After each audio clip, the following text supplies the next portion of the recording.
So guys, you're catching me about halfway through the oil change on my 2025 GSXR 1000. Unfortunately, I lost the first half of this video. So we're gonna start right here in the middle. I'm gonna walk you through the process, and I'm gonna show you how to take off your fairing as I reinstall this one. It's actually probably gonna be a little bit easier as I'm putting it back together. As I'm explaining how to put it back together, it'll be real apparent how to take it off. But once you do have it off, it'll grant you access to your oil filter. Now, the way that I installed this filter is, well, for one, with the factory filter socket. This is from Suzuki. It allows you to install and remove this thing very easily. Part number 09915-40620. That fits right on the end of the filter, and that's what you use to easily tighten and loosen it. Now in this case, typically I would torque this down to spec, which is 20 Newton meters, but my torque wrench wouldn't fit back in there, so it is tightened to the other factory spec, which is 2 turns past seated. Now what does that mean? Well, it means that when you spin the oil filter, when it comes into very light contact with the engine, mark where or note where that is, and then tighten it 2 full turns after that mark. That's where you'll know it's properly seated. In other words, spin it until it comes into contact, then turn it 2 full turns after that, and you'll be in good shape. Oh yeah, and don't forget to lube your seal. So make sure you lube your seal right here. And I did pre-fill the oil filter just so that it would have oil in it as I was firing the bike up. But the way that I did that is I just kind of mimicked that angle of attack and then filled it to where it wasn't leaking out after that. To keep from making a total mess, I used some aluminum foil over the header to allow the oil to drain around the header and into the pan. It looked like that. A little bit of a wall in the back to keep the oil from going on the back side, and it would just drain down that aluminum foil into the pan as not to get all over the header and make a mess. And you're going to use a shorty 14 millimeter socket on the end of your filter socket. Next came the removal of the drain plug. Guys, this thing is going to be covered with all kinds of metal shavings, clutch funk, just break-in material. That's totally normal. It's also going to have a crush washer. Now, this thing can be a bit of a bear to remove. Quite honestly, it might just be less of a hassle to just get a new drain plug, but it can be removed. It's just going to gall the thing up, and you may end up stabbing yourself in the hand if you don't have a vise or anything like that. So, top tip, just get a new drain plug. Oh, and a new crush washer. And there's that drain plug's home. A 17 millimeter socket is what's going to be needed to get that off of there. And with its new crush washer on there, we're going to tighten it down to 23 Newton meters, or pretty good and wrist tight if you don't have a torque wrench.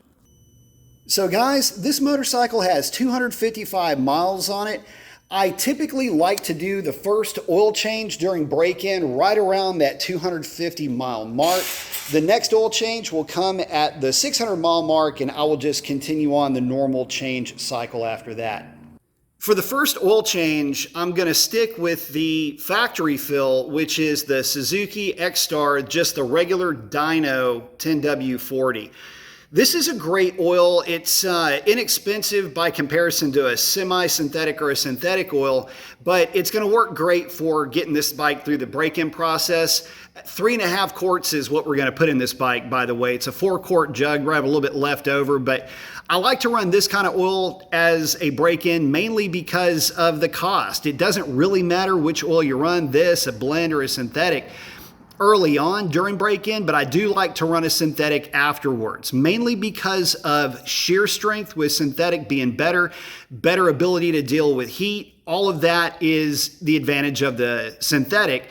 But this bike's really not going to be run too hard for the next 300-400 miles or so, so this oil will be perfectly fine. And again, this is what the bike came with from the factory. All right, guys, about to start pouring the oil in. Sight glass is right down there. We're going to put about 3 1/4-ish quarts in this thing. just to monitor it, but it should take a full 3.5 with the filter change. And there you go, guys, 3.5 quarts in the crankcase. Now it's going to show almost to the very top of this top fill line right here. You'll see them both on both sides, low and high. But remember that the oil filter is not completely full of oil. So when it fires up and it cycles through the oil at, say, an overnight interval, not right after you turn it off, as the oil drains back down into the pan, it'll end up about right between those two lines once it's all said and done. All right, time to fire up, check for leaks, make sure nothing that could potentially get hot is touching anything plastic. She's in neutral.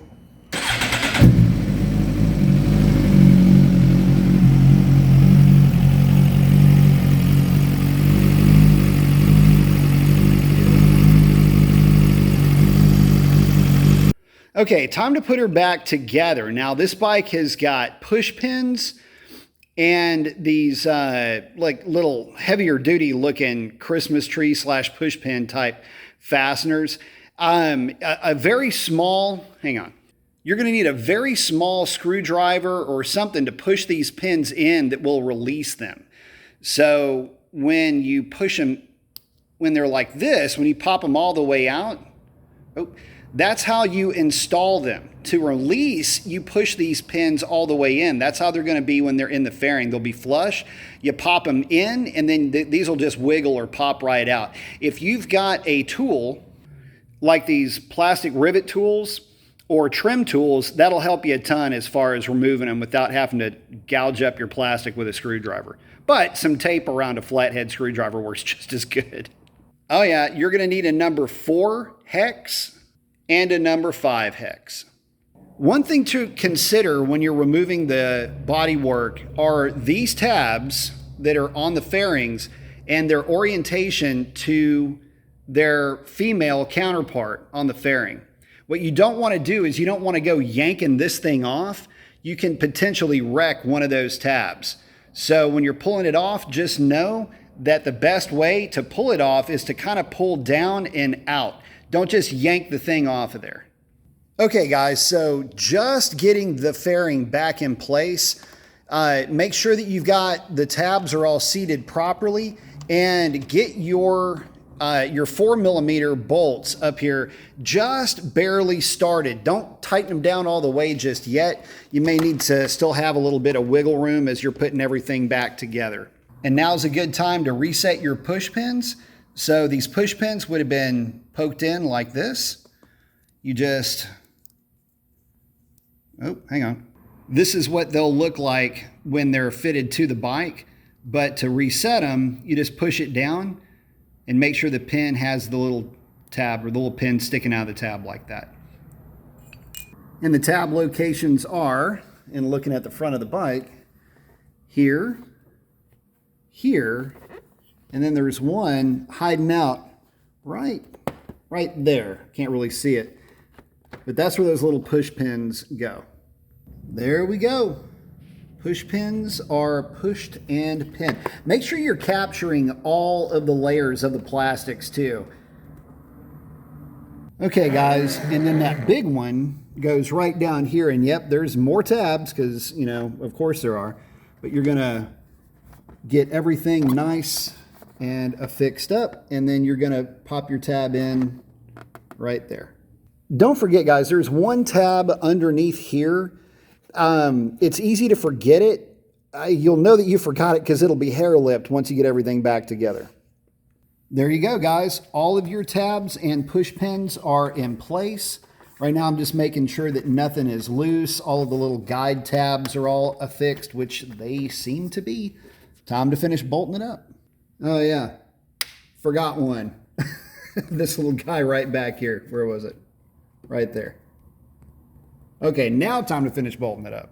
The final bolts are one down here, one right there. And again, as a reminder guys, these are number 5 for the big bolts and number 4 for the little guys, which we still need to finish tightening up. All right guys, and once you get her all put together, there is one grommet little pop-out guy right there.